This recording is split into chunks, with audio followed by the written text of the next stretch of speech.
आज जो टॉपिक मुझको दिया गया जिस पर बात करने के लिए, वो अंग्रेजी में live to please God. Hindi में हम कह सकते हैं अपने जीवन से परमेश्वर को हम प्रसन्न करें। प्रभु की जय। बहुत ही खास बात है। यहाँ पर कितने लोग, आप हाथ उठाना, आपका यह कोशिश है कि आप परमेश्वर को पसंद करें अपने जीवन से। How many of you this is your desire that in your heart that when you are living in this world you want to please God all the time? सभी लोग, मेरे ख्याल से सभी लोग यही चाहते हैं। सभी लोग यही चाहते हैं कि मैं अपना जीवन ऐसे जीऊं कि मेरे जीवन से परमेश्वर जो है वो प्रसन्न हो, कि जब मेरा बुलावा आ जाए, जब मैं स्वर्ग में उसके पास जाऊंगा, उसके घर में प्रवेश करूंगा, तो परमेश्वर कहेगा कि well done my faithful servant. परमेश्वर कहेगा बहुत खूब मेरे सेवक, तूने बहुत ही अच्छा किया, अपने जीवन को जिया कि जिसके द्वारा मुझको महिमा मिले और मैं प्रसन्न हूँ। और कैसे हम इसको कर सकते हैं? पौलुस अपने किताब में कहता है, पहला थेसलोनियों के किताब में चैप्टर 4 वर्सेस 1 to 12 में हम लोग देखते हैं, वो बताता है, इंस्ट्रक्शंस देता है, हम लोगों को सिखलाता है कि कैसे अपने जीवन को हम जिए जिसके द्वारा परमेश्वर प्रसन्न हो। How do we live our lives so that God will be pleased with it. ये शायद ऐसा भाग है जिसके बारे में हम लोग कम बात करते हैं, या बात करना नहीं चाहते हैं, या थोड़ा अनकंफर्टेबल लगता है इसके बारे में बात करने के लिए, या जानते हुए भी अनजान बनते हैं। लेकिन आज इस भाग को देखना है, मेरे लिए भी शायद थोड़ा अनकंफर्टेबल रहेगा बांटने के लिए, लेकिन परमेश्वर का जीवित वचन है, हम लोगों को पढ़ना है, सीखना है, बांटना है और उसके कहे हुए वचन पर अनुसार अपने जीवन को व्यतीत करना है। Praise the Lord. It may be uncomfortable to talk about these things, but we need to do that because God has given us these instructions in His word and we need to follow it and abide by it so that we can please Him. Praise the Lord. So I'll first read in English maybe and then I'll read in Hindi. And it says, finally then, brethren, we urge and exhort in the Lord Jesus that you should abound more and more, just as you receive from us how you ought to walk and to please God. For you know what commandments we gave you through the Lord Jesus. For this is the will of God, Paul says, your sanctification, that you should abstain from all sexual immorality, that each of you should know how to possess his own vessel in sanctification and honor, not in passion of lust, like the Gentiles who do not know God, that no one should take advantage of and defraud his brother in this matter. Because the Lord is an avenger of all such, as we also forewarned you and testified. For God did not call us to uncleanness, but in holiness. Therefore, he who rejects this does not reject man, but God, who has also given us his Holy Spirit. कोशिश करता हूँ हिंदी में भी पढ़ने के लिए। हे भाइयों, अब मुझे तुम्हें कुछ और बातें बतानी हैं। यीशु मसीह के नाम पर हम तुमसे प्रार्थना या निवेदन करते हैं कि तुमने हमसे जिस प्रकार उपदेश ग्रहण किया है, तुम्हें परमेश्वर को प्रसन्न करने के लिए उसी के अनुसार चलना चाहिए। निश्चय ही तुम उसी प्रकार चल भी रहे हो, किंतु तुम वैसे ही और अधिक से अधिक करते चलो, क्योंकि तुम ये जानते हो कि प्रभु यीशु का अधिकार से हमने तुम्हें क्या आज्ञा दिया है। और परमेश्वर की यही इच्छा है कि तुम उससे पवित्र हो जाओ। वे विचार से दूर रहो, अपने शरीर के वासनाओं पर निरंतर रखना सीखो, ऐसे ढंग से जो पवित्र हो और आदरणीय हो, ना कि उस वासनापूर्ण भावनाओं से जो परमेश्वर की नहीं जानने वाले अधर्मियों की जैसी हो। यह भी परमेश्वर की इच्छा है कि इस विषय में कोई अपने भाई के प्रति कोई अपराध ना करे या कोई अनुचित लाभ ना उठाए, क्योंकि ऐसे सभी पापों के लिए प्रभु दंड देगा। जैसा ही हम तुम्हें बता ही चुके हैं और तुम्हें सावधान भी कर चुके हैं, परमेश्वर ने हमें अपवित्र बनने के लिए नहीं बुलाया है, बल्कि पवित्र बनने के लिए बुलाया है। इसीलिए जो इस इच्छा को नकारता है वह किसी मनुष्य को नहीं नकारता, बल्कि परमेश्वर को ही नकार रहा है, उस परमेश्वर को जो तुम्हें अपने पवित्र आत्मा भी प्रदान करता है। प्रभु की जय। Praise the Lord. बहुत ही खास भाग है प्यारे लोग, और इसको हम तोड़ तोड़ के आज देखेंगे कि परमेश्वर क्या सिखलाता है। यहाँ पर पौलुस हम लोगों को ऐसी आज्ञा दे रहा है, ऐसे सिखला रहा है कि अपने जीवन को हम कैसे जिएं जिसके द्वारा परमेश्वर को महिमा मिले। पहले भाग में वो कहता है कि that you should abound more and मोर। उसका मतलब क्या है कि हम अपने जीवन में जैसे हम चल रहे हैं, मतलब अगर हम लोगों ने परमेश्वर को अपना लिया अपने जीवन में, अपने आप को पाक और पवित्र कर दिए हैं, अपने पापों से क्षमा पा लिया है, ठीक है, लेकिन पौलुस सिखाता है कि इस जीवन में अभी हमारा जो दौड़ है वो खत्म नहीं हुआ है। मोह एंड मोह का मतलब यहाँ पर है कि हम और भी अधिक से अधिक परमेश्वर के जो मार्ग है उस पर चलते रहें। Praise the Lord. We should do more and more so that we are found pure and holy before the Lord. That's what Paul is saying. जो थेसलोनियन का जो गिरजाघर है उनके लिए वो ये जो किताब है वो ये लेटर वो लिख रहा था। ऐसा नहीं था कि वो लोग अपने जीवन को पवित्र नहीं रखे थे, लेकिन पौलुस याद दिलाता है कि जितना भी आप करता है अपने जीवन में सही करता है, उससे भी और भी आप कर सकते हैं, जब तक कि हमारा जो बुलावा है वो नहीं आ जाए। We should keep walking more and more. मसीह लोग के जीवन में यही होना चाहिए प्यारे लोग, कि हम जब तक इस पृथ्वी पर है अपने जीवन को पाक और पवित्र रखें। Our work has not finished. हमारा जो दौड़ है वो खत्म नहीं हुआ है जब तक हम परमेश्वर के पास ना पहुंचते। आगे वो कहता है that we need to walk to please God. Not only walk with the Lord, but we need to walk to please God. इस प्रकार से हम लोगों को अपना जीवन में चलना है कि प्रभु हम लोगों से प्रसन्न हो। Praise the Lord. प्रभु की जय। और कैसे हम कर सकते हैं? वो कहता है कि प्रभु यीशु मसीह के अधिकार से जो आज्ञा हम लोगों ने तुझको दिया। तो कोई मनुष्य का आज्ञा नहीं था, पौलुस का आज्ञा नहीं था, चेले लोगों के आज्ञा नहीं था। उसने कहा कि प्रभु यीशु मसीह के आज्ञा से या अधिकार से जो आज्ञा आप लोगों को दिया। The word commandment, it's not an option for us. ये कोई सजेशन नहीं है, कोई सुझाव नहीं है जो पौलुस ने कहा कि हम लोगों को ऐसा करना चाहिए अगर आपको ठीक लगे या नहीं लगे। कभी कभी जब हम कोई निर्णय बनाते अपने जीवन में तो लोगों से सलाह लेते हैं तो वो सुझाव देते हैं तो हम निर्णय बनाते हैं कि ऐसा ठीक है या ऐसा नहीं ठीक है। Praise the Lord. सब समझ रहे हैं मैं क्या कह रहा हूँ? लेकिन यहाँ पर जो वर्ब यूज किया गया है या जो वर्ड यूज किया गया है उसका मतलब है कि आज्ञा। आपका निर्णय नहीं है कि आप ऐसा करना चाहते हैं या नहीं करना चाहते हैं। Praise the Lord. मैं क्यों इस बात को आपके बीच में तोड़कर बता रहा हूं, क्योंकि इस बात को समझना बहुत ही जरूरत है।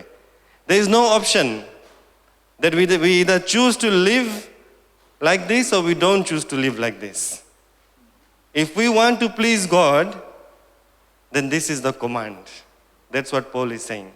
जैसे जो लोग मिलिट्री या पुलिस में काम करते हैं आप लोग जानते हैं, ऊपर से कमांड जब आता है आप क्या सोचते हैं कोई मतलब नहीं रखता, आपका क्या बिलीफ है कोई मतलब नहीं रखता, आपका जो पर्सनल ख्याल है या रिलीजियस बिलीफ है या फैमिली बिलीफ है कोई मतलब नहीं रखता। लेकिन जब ऊपर से कमांड आता है, अगर मिलिट्री में या पुलिस में, आपको करना पड़ता है जो करना है या नहीं करना है। Praise the Lord. When there is a command from the top, especially in the discipline forces, there is no two ways about it. You cannot twist and turn it to suit your views and your ideas. You cannot twist and turn it to do what you please. You have to obey the command that was given to you. Praise the Lord. So Paul is saying this command in not his name, but in the blessings or in the power of the name of the Lord Jesus Christ. वो अपने अधिकार से नहीं कहता है, लेकिन प्रभु यीशु मसीह के अधिकार से ये आज्ञा हम लोगों को देता है। क्या ये आज्ञा है? कि अपने जीवन को पवित्र कर लें। वो कहता है for this is the will of God, your sanctification. परमेश्वर की ये इच्छा है कि हम लोग पवित्र हो जाएं। वे विचारों से दूर रहें। Abstain from sexual immorality. That's what he's saying. अपने शरीर के वासनाओं पर नियंत्रण रखना सीखे। We should be able to control the desires of our flesh and our body. अपने जो शरीर के लालसाएं, उस पर काबू रखना बहुत ही जरूरत है। पौलुस कहता है ऐसे ढंग से जो पवित्र हो और आदरणीय हो। We should control the desires of our flesh in such a way that it will bring honor and glory to the Lord Jesus Christ. Praise the Lord. प्रभु की जय। अपने जो शरीर के आलसाएं लालसाएं हैं उसको हम ऐसा काबू में रखे, कंट्रोल करके रखे कि उसके द्वारा परमेश्वर की महिमा हो, क्योंकि हमारा जीवन पाक और पवित्र रहता है। For this is the will of God. That's what Paul is saying.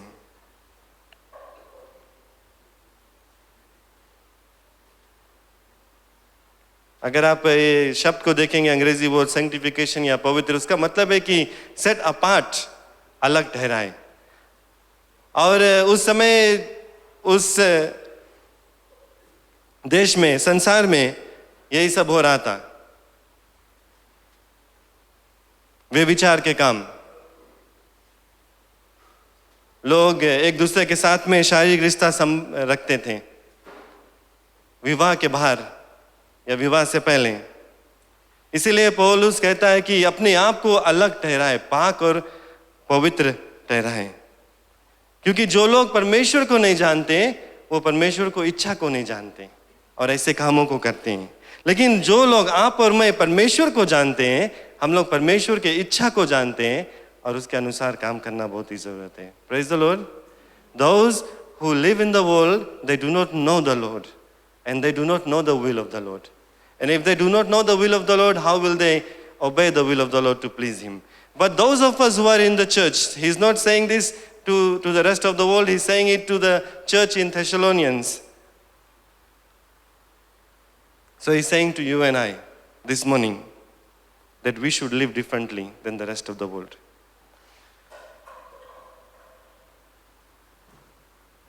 सिर्फ हम लोग उसकी इच्छा को नहीं जानते, लेकिन हमारे पास वो सुलझाव है, वो टूल्स है मदद करने के लिए परमेश्वर ने दिया वो पवित्र आत्मा को, कि इसके द्वारा हम अपने आप को पाक और पवित्र रख सकते हैं। Not only we know His will, but we also can. God has given us the help that we can keep away from all these things. अगर ये शब्द जो सेक्सुअल इमोरलिटी या वे विचार को अगर आप अच्छी तरह से बाइबल में देखेंगे, इसके मतलब क्या है? इसका मतलब है कि हर एक all such behaviors, यौन संबंध हिंदी में कहते हैं, outside of marriage, विवाह के बाहर हर एक जो शारीरिक संबंध आप किसी के साथ में रखते हैं, बाइबल सिखलाता है कि वो गलत है, पाप है। Praise the Lord. Any physical relationship or sexual relationship outside of marriage, God is saying is a sin. It is immorality. ये भी विचार के काम है। अश्लील चीजों को देखना, तस्वीर को देखना, ये विचार का काम है। किसी को देखकर लालच करना, उसके देह को देखकर लालच करना, वे विचार का काम है। Lusting after somebody is immorality. वैवाहिक जीवन के बाहर किसी के साथ में भी शारीरिक संबंध रखना गलत है, अपवित्र है, अशुद्ध है, परमेश्वर के इच्छा से के खिलाफ है। विवाह से पहले किसी के साथ में संबंध रखना वो भी परमेश्वर के इच्छा के खिलाफ में है। In English we call it fornication. If you are married and you have another person in your life, that is adultery. अगर विवाह करने के बाद आप लोग 3 लोग हैं, आप, आपका पति या पत्नी और परमेश्वर, लेकिन इससे बाहर अगर कोई और है तो परमेश्वर कहता है वो पाप है और परमेश्वर की इच्छा के खिलाफ में है। मैंने कहा शुरुआत में कि ऐसी चीज़ों के बारे में हम लोग बात नहीं करना चाहते, सुनना नहीं चाहते हैं, पढ़ना नहीं चाहते, समझना नहीं चाहते, उसके बारे में सिखाना नहीं चाहते, बताना नहीं चाहते। लेकिन अगर आज हम संसार को देखेंगे और संसार को छोड़कर अगर अपने गिरजाघर में देखेंगे और गिरजाघर में देखेंगे, मसीह लोग के परिवार में देखेंगे, परमेश्वर आज हम लोगों को अपने वचन के द्वारा याद कराता है। जैसे पौलुस ने कहा मसीह लोगों को उस समय, आज हमसे भी कहता है कि हम झांक कर देखें क्या हो रहा है, क्या हमारे जीवन उस तरह से पवित्र है जिसके द्वारा परमेश्वर प्रसन्न हो। Praise the Lord. We don't have to look far, we don't have to look outside. Even in Fiji things are changing. अभी के समय अगर आप फिजी में देखेंगे तो नौजवान लोगों को देखेंगे आप, कई एक लोग विवाह से पहले संबंध रख लेते हैं, जो कि परमेश्वर के जो नियम है उससे, उसके विरोध में, उसके खिलाफ में है। दूर नहीं देखना है प्यारे लोग। पहले हम लोग बाहर देखते थे, अब नजदीक देखना है। मेरा जो बेटा वो 1 साल का हुआ है हफ्ता। डर लगता है कि जब वो बड़ा होगा तो संसार कैसा रहेगा, क्योंकि आप लोग तो मुझसे बड़े हैं, आप लोग जानते हैं कि आप जब बड़े हैं इस संसार में तो संसार किस तरह की था, अब भी संसार किस तरह का है, और जब आगे भी हम चलेंगे तो संसार किस तरह का हो जाएगा, और भी खराब होगा, ठीक नहीं होगा। क्योंकि परमेश्वर का वचन यही बताता है, क्योंकि उसका आने का समय क्या है? आने का समय, His coming is near, like you have heard last week. We don't want to hear these things, but we have to deal with these things. We have to be pure and holy so that we can please God. हम लोगों को पाक और पवित्र बनना है प्यारे लोग, ताकि परमेश्वर हमारे जीवन से प्रसन्न हो।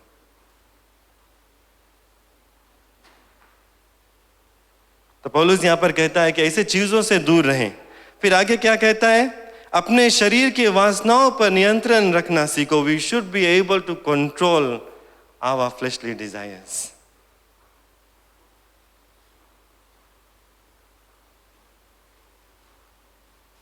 जब हम अपने शरीर पर काबू रखेंगे तभी इस संसार से अलग ठहर सकते हैं प्यारे लोग। If we only will be able to control our fleshly desires, then only we can be set apart in this world. Otherwise, what the world is doing, and if we are doing the same thing, then we are no different from the world. अगर संसार जो करता है वैसे हम करते हैं, हमारे परिवार के लोग करते हैं, तो हम कुछ अलग ही नहीं है इस संसार से। इंग्लिश में कहते हैं immorality is the opposite of honor. वे विचार हमारे जो सम्मान है वो छीन लेता है। इट डिग्रेड्स अस, पाप लेकर आ जाता है, कीचड़ लेकर आ जाता है। जो अपने शरीर को काबू नहीं कर पाते हैं, शरीर की अभिलाषाओं को काबू न कर पाते हैं, तो किसी ने कहा कि वो जानवर की तरह है, क्योंकि वो नहीं जानते अपने आप को काबू करना, जो पाए वो करते हैं। लेकिन परमेश्वर ने हम लोगों को ऐसा बनाया कि हम निर्णय बना सकते हैं। We can take control, we can make decisions so that we can live a pure and holy life that is before each of you. आगे वचन में पौलुस ने कहा that each of you should know, मतलब हर एक को ये बात जानना है। किसके ऊपर तब लागू होता है? आप शायद सोचेंगे कि जो यहाँ से प्रचार करता है, हमारे चर्च के पादरी साहब या अगुवे साहब, उन लोगों को अपने जीवन को पाक और पवित्र रखना है, वैसा नहीं है। यहाँ पर पौलुस कहता है हर एक व्यक्ति जो प्रभु यीशु मसीह को जानता है, आप और मैं, everyone, it applies to all of you.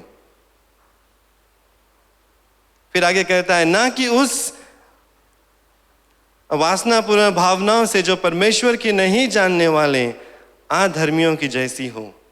जैसे मैंने पहले बताया, we should not be like the rest of the world. जो संसार के लोग करते, जो परमेश्वर को नहीं जानते हैं, उस तरह से हमारा जीवन जो है वो व्यतीत हम लोगों को नहीं करना है। आगे फिर कहता है वर्स 6 में, यह भी परमेश्वर की इच्छा है कि इस विषय में कोई अपनी भाई के प्रति कोई अपराध ना करे या कोई अनुचित लाभ ना उठाए, क्योंकि ऐसे सभी पापों के लिए प्रभु दंड देगा। यहाँ पर क्यों इस बात को लिखा गया कि अगर जब हम वे विचार के काम करते हैं तो हम दूसरों को धोखा देते हैं। एक पति या पत्नी के रिश्ते में अगर कोई और स्त्री या कोई और पुरुष आता है, आपने अपने पत्नी को धोखा दिया, अपने बच्चों को धोखा दिया। If in a marriage between a husband and wife, the husband is seeing somebody else, you are defrauding your wife and your children, and above all you are cheating on God. परमेश्वर को आप धोखा दे रहे हैं। If the wife is seeing somebody, you're doing the same. You're cheating on your husband and your children, and you're going against the will of God.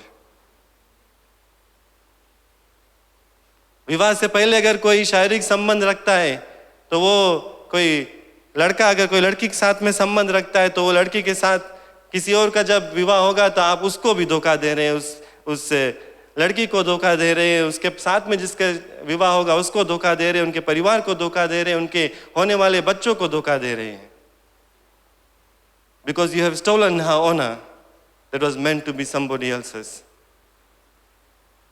क्योंकि आपने उसका सम्मान छीन लिया जो किसी और का होना था परमेश्वर की इच्छा के अनुसार।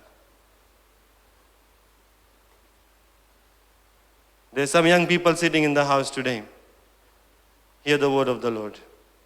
God is saying, refrain from all these things.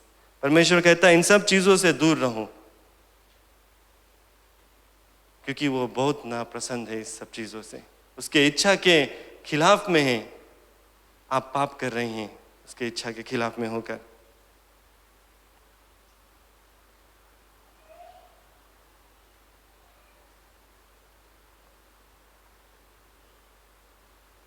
Adultery is an obvious violation of the right of your partner. But relationships before marriage represents robbing the other of their innocence before their marriage. You are defrauding their future partner, their children, their family, and God as well. बार बार परमेश्वर ने, आप पढ़ सकते हैं अपने वचन में इस बात के बारे में बताता है कि इन सब चीजों से दूर रहें। अगर इस वचन में आप आगे जाएंगे तो आप देखेंगे क्यों परमेश्वर ये सब कहता है। वर्स 6 में हम लोगों ने पढ़ा क्यों परमेश्वर हम लोगों को इसके बारे में बता रहा था, क्या कारण था, कि क्या कारण है कि हम लोगों को ऐसा करना है। What is the reason that we should keep ourselves pure and holy? क्यों हम लोगों को अपने आप को पाक और पवित्र करना है। पहला चीज, 4 चीज मैं बताऊंगा। Because the Lord is the avenger of all such things. Bible बताता है कि परमेश्वर इन सब पापों का दंड देगा।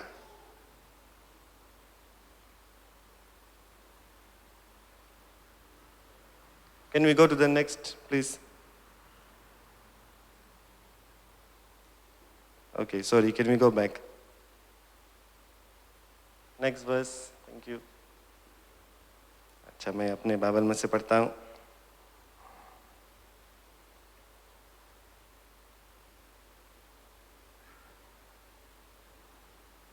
अंग्रेजी में कहता है because the Lord is the Avenger of all such things. Hindi में आप पढ़ेंगे तो आप लोग देख सकते हैं कि परमेश्वर इन सब जब चीजों में हम अपने जीवन को व्यतीत करते हैं तो परमेश्वर दंड देता है इन सब पापों के लिए। अगर मैं यहाँ पर पूछूंगा कि आपके जीवन में इन सब अशुद्ध चीजें हैं, कोई नहीं हाथ उठाएगा। I can say with 100% certainty. If I ask you if there's anybody who's involved at this moment, we have looked at what sexual immorality is. अगर मैं पूछूंगा यहाँ पर कोई नहीं हाथ उठाएगा। हम लोग जानना भी नहीं चाहते हैं। क्यों हम लोग नहीं उठाते हैं? क्योंकि हम जानते हैं कि हम लोग गलत करते हैं। क्यों हम लोग नहीं उठाते हैं? क्योंकि शर्म लगता है, लेकिन फिर भी हम कर देते हैं। क्यों हम लोग नहीं उठाते हैं? क्योंकि कोई लोग सोचते हैं कि कोई नहीं जान पाएगा। मैं इस स्त्री के साथ में रिश्ता रखूंगा, मेरे पत्नी कभी नहीं जान पाएगा। शायद जिंदगी भर कभी नहीं जान पाएगा आपका पत्नी, लेकिन परमेश्वर तो जानता है हर एक बात को। Maybe you're cheating on your wife and you are very careful.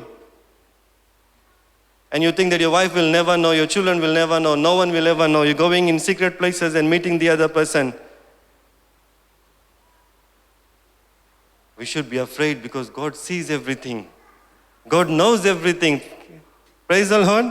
हम लोगों को भय में रहना है, डरना है, क्योंकि कोई मनुष्य नहीं जान पाएगा, आपका पत्नी नहीं जान पाएगा, आपका बच्चे नहीं जान पाएंगे, आपके माता पिता नहीं जान पाएंगे, कोई नहीं जान पाएगा, लेकिन परमेश्वर तो सब कुछ देखता है और सब कुछ जानता है। Praise the Lord.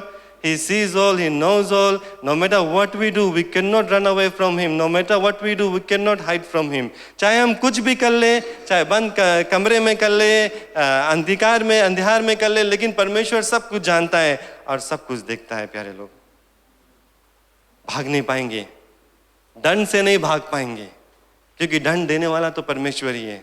और यहाँ पर वो कहता है कि ऐसे ऐसे पापों के दंड मिलेगा। So whether it is known to men or not, it does not matter, but God knows it already. No one will get away, even if it is undiscovered. Second reason why we should keep ourselves clean. क्यों हम लोगों को अपने आप को पवित्र रखना है? क्योंकि परमेश्वर ने हम लोगों को बुलाया कि हम पवित्र जीवन को व्यतीत करें. For God did not call us to uncleanness, as the word is saying in these verses, but in holiness. Because of our call. परमेश्वर ने आपको बुलाया और परमेश्वर ने हमको बुलाया. Praise the Lord.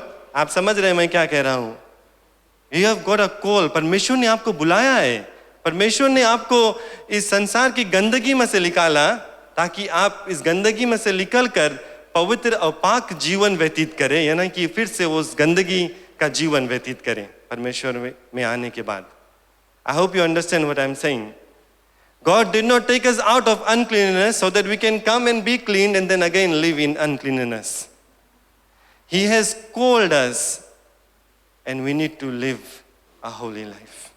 परमेश्वर ने हम लोगों को पाप में से निकाला ताकि हम एक पवित्र जीवन व्यतीत करें, यानी कि पाप की जीवन व्यतीत कर कर अपने आप को कहें मैं मसीह का विश्वासी हूँ.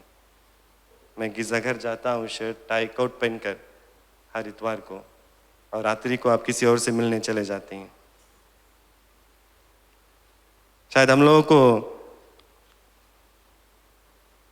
इस बात थोड़ा फनी लगता है, लेकिन आप लोग जानते हैं ऐसे होता है. यहाँ पर सभी लोग जानते हैं कैसा होता है. मैं नहीं कहता हूँ आप करते हैं, लेकिन आप जानते हैं, किसी या किसी के बारे में जानते हैं कि ऐसा होता है. तो बहुत ही ज़रूरत है कि हम परमेश्वर के वचन में देखें कि परमेश्वर क्या कहता है हम लोगों से. तो आज हम लोगों ने सीखा, परमेश्वर ने कहा पहला कारण क्यों हम लोगों को अपने जीवन पवित्र जीना है, क्योंकि परमेश्वर इन सब पापों का दंड देता है. दूसरा चीज़ हम लोगों ने सीखा, क्योंकि परमेश्वर ने हम लोगों को बुलाया ताकि हम पवित्र जीवन को जिए, यानी कि आप पवित्र जीवन जिए. तीसरा जो रीजन है, परमेश्वर ने इन बातों को हम लोगों को पहले से ही बता दिया. Because God has forewarned us and he has told us already. अगर आप नहीं जानते थे तो परमेश्वर ने आज सुन लिया और देख लिया, आप आज जान चुके हैं क्योंकि मैंने आपको बता दिया.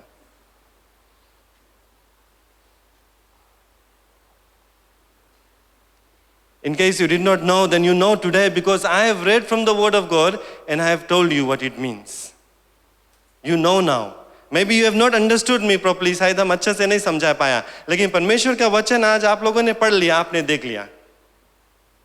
तो क्यों हम लोगों को ऐसा जीवन जीना है? क्योंकि कोई नहीं कर सकता परमेश्वर से. जब आप उसके सामने खड़े होंगे न्याय का दिन कि प्रभु मैं नहीं जानता था कि दूसरी स्त्री को मुझको नहीं देखना है, मैं नहीं जानता था कि दूसरी स्त्री के साथ में रिश्ता नहीं रखना है, मैं नहीं जानता था कि विवाह से पहले किसी के साथ में मुझको संबंध नहीं रखना है. आज आप जान चुके हैं. परमेश्वर का वचन हम लोगों ने पढ़ लिया आपके सामने. So you have been forewarned already. God will punish these sins. God has called us to be holy. And the third reason we should keep ourselves holy is because God has already told you and you have heard it and you have read it. चौथा जो reason है वो है क्योंकि जो कोई इस आज्ञा का पालन नहीं करता, वो कोई मनुष्य को नहीं त्यागता है, वो परमेश्वर को त्यागता है. Very simple. The fourth reason is that if you reject this, you do not reject any man, but you are rejecting God. तो अगर आप सोचते हैं कि मैं ऐसा जीवन व्यतीत करते रहूंगा, मैं आप पवित्र जीवन में जीऊंगा, ऐसे ऐसे कामों को करता रहूंगा, तो वचन क्या कहता है कि अगर आप ऐसे करते हैं तो आप परमेश्वर को नकारते हैं. You are rejecting God. You are saying you love Him, but your life, through your life and through your deeds, you are rejecting God. You can never please Him. Praise the Lord. शायद आप कहते हैं कि मैं प्रभु से बहुत प्रेम करता हूँ. You are a very hard worker in the church. आप आकर इतना काम करते हैं, यहाँ पर सब कुछ करते हैं, लेकिन अगर आप पवित्र जीवन को व्यतीत कर रहे हैं तो आप परमेश्वर को नकारते हैं. आपका जो अच्छा कर्म या कार्य वो कुछ काम नहीं आएगा. You are just rejecting the will of the Lord.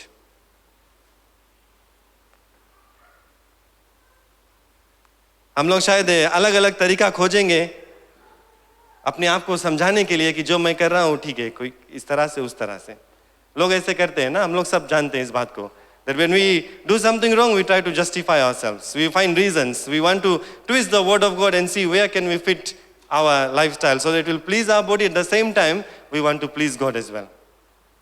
कई एक समय ऐसे हमारे शरीर जो है उसके जो कमजोरियां हैं उसको पूरा करने के लिए हम खोजते हैं परमेश्वर का वचन में यहाँ से वहाँ से पढ़कर कि किसी तरह से अपने आप को मैं बता लूं कि ये ठीक है, इट्स ओके। क्योंकि हम सब परमेश्वर को प्रसन्न करना चाहते हैं। जैसे मैंने शुरुआत में पूछा, आप सभी ने हाथ को उठाया, लेकिन जब हमारा शरीर कमजोर पड़ जाता है तो हम लोग पाप करते हैं, ऐसे ऐसे चीज को कर लेते हैं जिससे परमेश्वर नापसंद होता है। We find reasons to justify our actions, but that doesn't mean it's not a rejection, of God. वो किसी तरह से आप उसको अपने मन में आप बैठान ले कि ठीक है जो मैं करता हूँ चल जाएगा, गलती हो गया। लेकिन परमेश्वर का वचन क्या कहता है यहाँ पर कि अगर आप ऐसे कामों को करते हैं तो आप परमेश्वर को नकारते हैं, you're rejecting God। जो फिफ्थ रीजन है, पांचवा जो रीजन है, आखिरी रीजन हम लोगों को ऐसा करना है, जीवन में पवित्र रहना है, वो है सेम वर्स में मिलता है, क्योंकि परमेश्वर ने हम लोगों को पवित्र आत्मा को दिया। आपने अभी ये गीत को गाया, पवित्र आत्मा का वो भवन। प्रभु की जय। कौन है पवित्र आत्मा का भवन?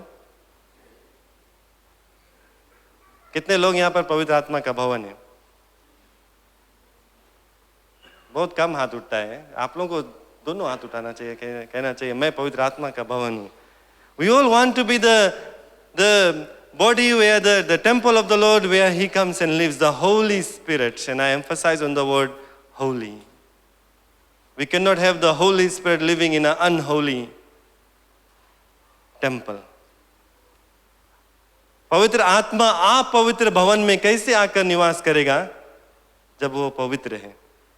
हम लोगों को पवित्र बनना है। Praise the Lord. So He has given us the Holy Spirit. And because of that Holy Spirit, God has given us victory over the desires of our flesh.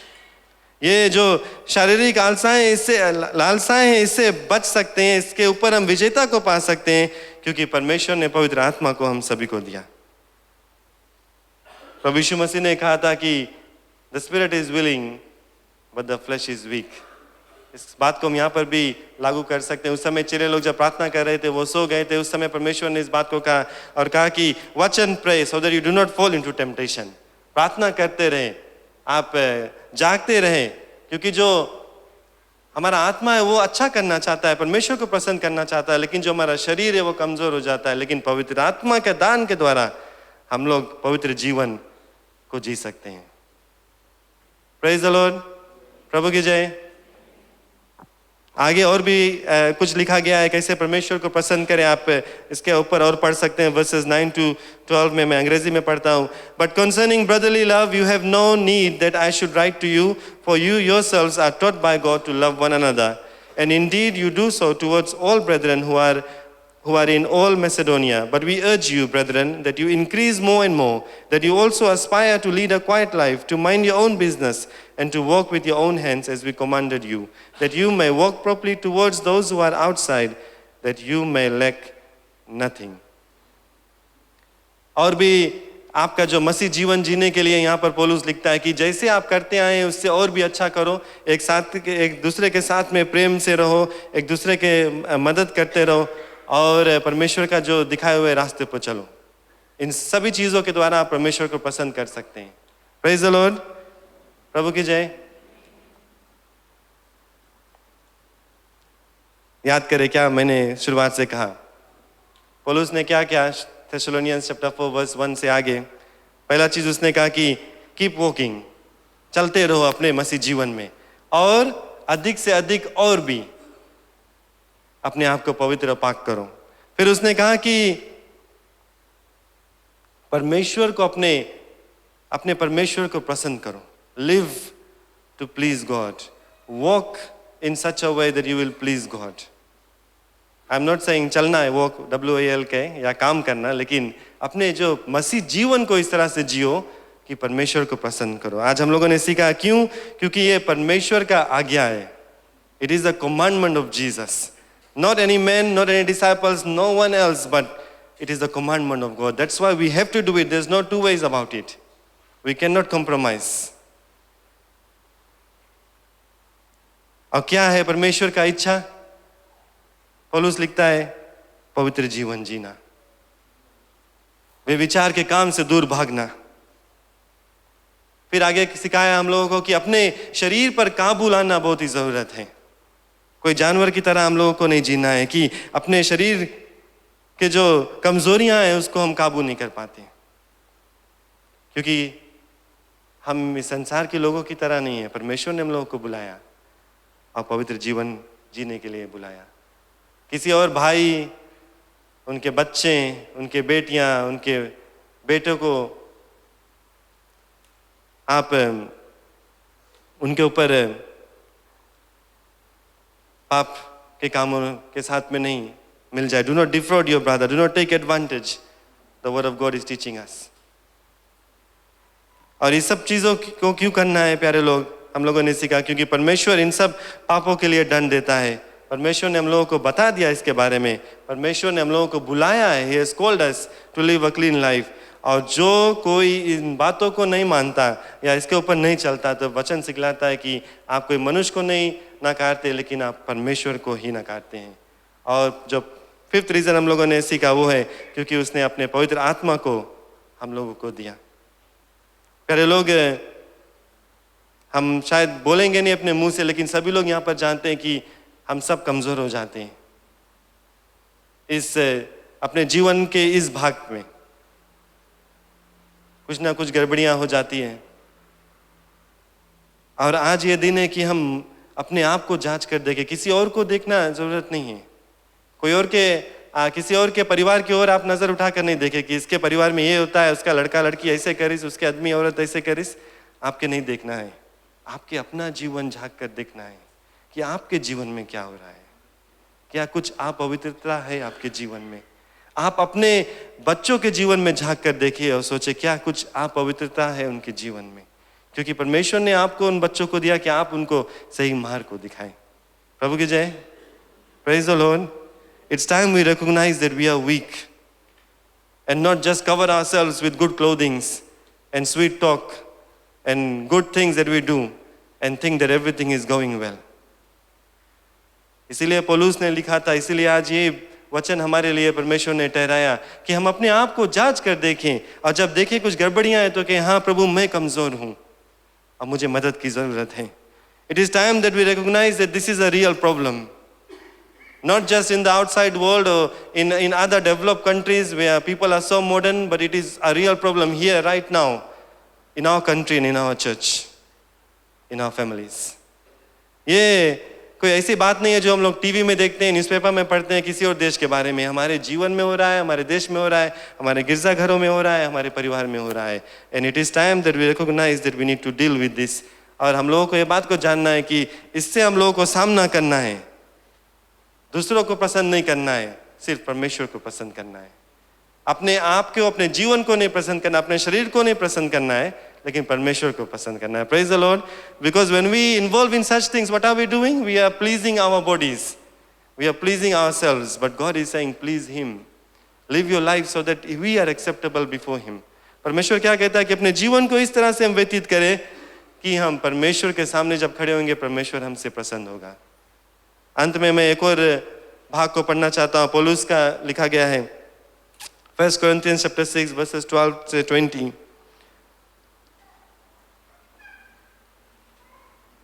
Verse 12 कहता है, all things are lawful for me, but all things are not helpful.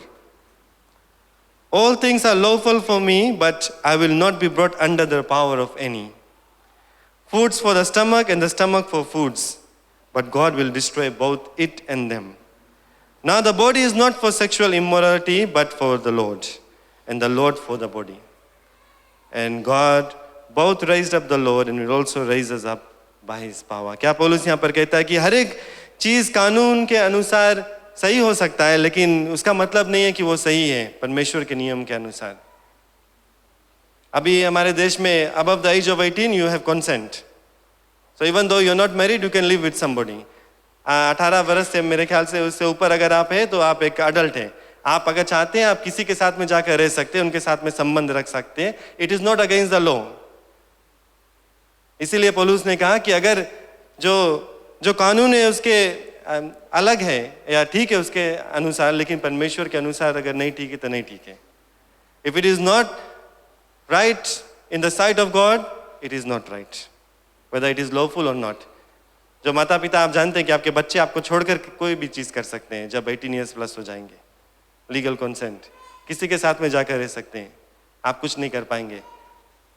लेकिन बच्चों को ये बात को जानना है कि अगर आप ऐसा करते हैं तो आप परमेश्वर को नहीं पसंद करते हैं, परमेश्वर के विरोध में जाते हैं। फिर आगे कहता है कि कुछ हर एक चीज मेरे लिए ठीक हो सकता है, लेकिन किसी एक चीज को किसी एक चीज मेरे ऊपर काबू नहीं कर पाएगा। सो क्या कहता है यहाँ पर कि everything, all the things can be good, but do not let any good thing over power you have power over you. ऐसा नहीं होना चाहिए कि कुछ अच्छा चीज भी अगर आप करते हैं तो वो अच्छा चीज आपके ऊपर कब्जा कर लें और आपको उसके द्वारा आप चले, उसके अनुसार चलें। फिर आगे कहता है कि हमारा जो शरीर है वो आप पवित्रता के लिए नहीं बनाया गया, परमेश्वर कहता है, लेकिन प्रभु के लिए बनाया गया। Our bodies have not been made so that we will live an unclean life, but we will live for the Lord. That's what Paul is saying here.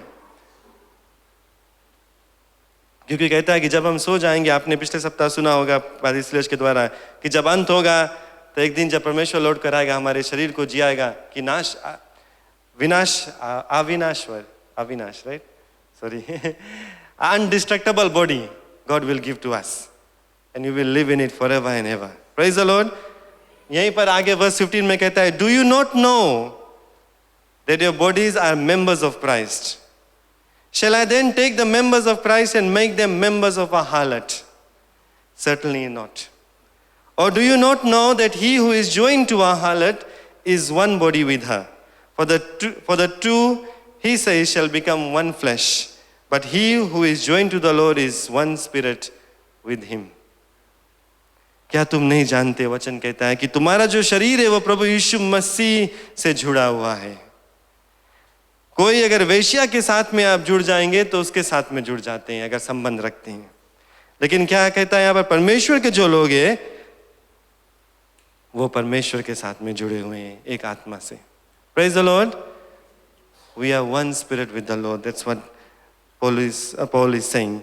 In verse 18 we read, flee sexual immorality. Every sin that a man does is outside the body, but he who commits sexual immorality sins against his own body. Or do you not know that your body is a temple of the Holy Spirit who is in you, whom you have from God, and you are not your own, for you were bought at a price. Therefore, glorify God in your body and in your spirit, which are God's. Praise the Lord. चेतावनी हम लोगों को पौलुस देता है, saying flee. अगर आप अंग्रेजी में इस वर्ड का मतलब समझेंगे, उसका मतलब है दूर भागो। जब आग लगता है लोग दूर भागते हैं। अभी कोविड आया, लोग दूर भागते हैं, एक दूसरे से दूर भागते हैं। कोई बीमार है, खांसता है, सब लोग दूर भागते हैं।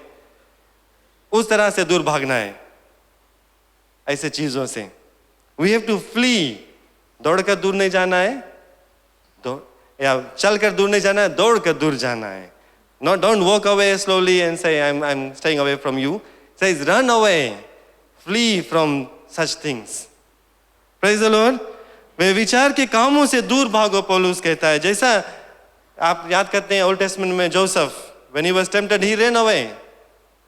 Otherwise he would have ended up committing sin because he knew that his body would be weak and he would give in. So when you find yourselves in such situations, please run away. अगर आप ऐसे जगह पर अपने आप को पा सकते हैं या पा लेते हैं तो आप दूर भागें। अगर आप यहाँ पर बैठे हुए हैं, शादीशुदा हैं, किसी से आप बात कर रहे हैं टेक्स्ट मैसेज पर, मैसेंजर पर, आपकी पत्नी नहीं जानती है, कोई अगर पुरुष है, दूर भागे। This is the time. Phone उठाकर बिक देना आज जाके घरे पानी में, नंबर मांगे, सिम मांगे, खराब हो जाए। कि लौट कर आप ऐसे नहीं बोलना कि हम डिलीट करते अनफ्रेंड करते, बिकॉज फिर से आप फ्रेंड कर लेगा थोड़ा दिन में। We all agree? We all agree. Our flesh is weak. We have to find practical solutions. That's what Paul is saying here. ऐसे ऐसे चीज़ों के ऊपर ध्यान रखना है कि परमेश्वर मदद करे कि हम एक पवित्र जीवन को जी सकें. तो फोन आज जाके बिक देना please. Go and ask forgiveness from your wife and from God. Throw your phone away. या अगर आपके जीवन में आपने ऐसा कदम उठा लिया है, शारीरिक संबंध रख लिया, तो आज आप परमेश्वर से मांग ले माफी यहाँ से जाने से पहले, और अपने पत्नी से भी या अपने पति से भी, अपने बच्चों से भी रिश्ता जो है वो ठीक कर लें.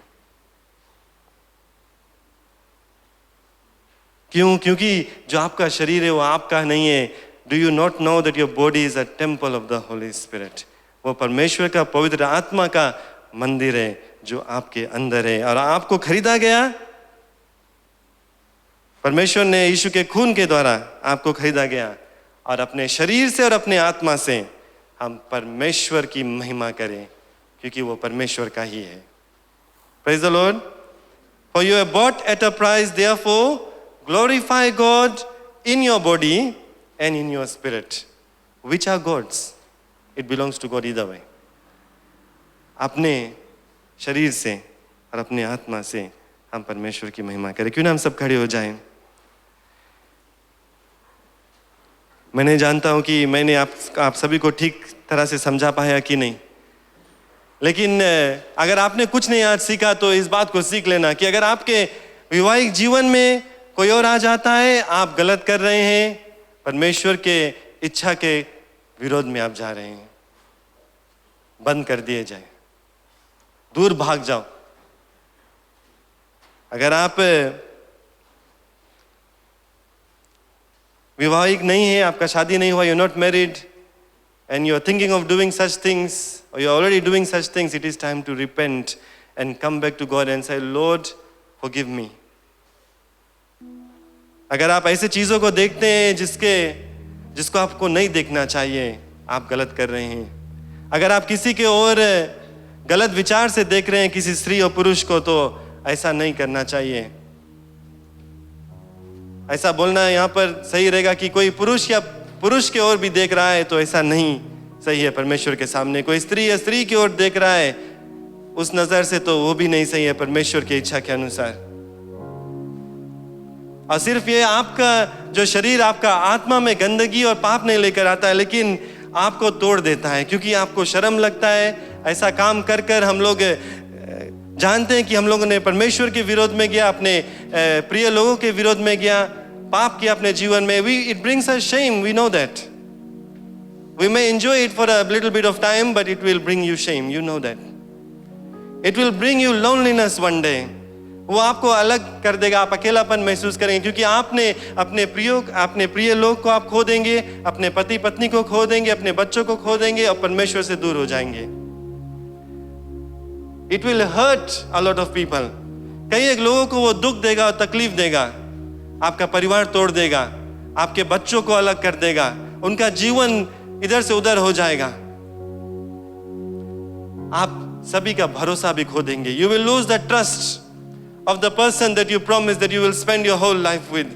You will lose the trust of the parents of the person that you promised this to. जिसके माता पिता से आपने वादा किया, आप उसका भी भरोसा तोड़ देंगे, क्योंकि आपने उनसे वादा किया कि आपके बच्ची या बच्चे के बेटे के साथ में मैं जिंदगी भर रहूंगा, कभी नहीं छोड़ूंगा, कभी नहीं त्यागूंगा, दुख में तकलीफ में.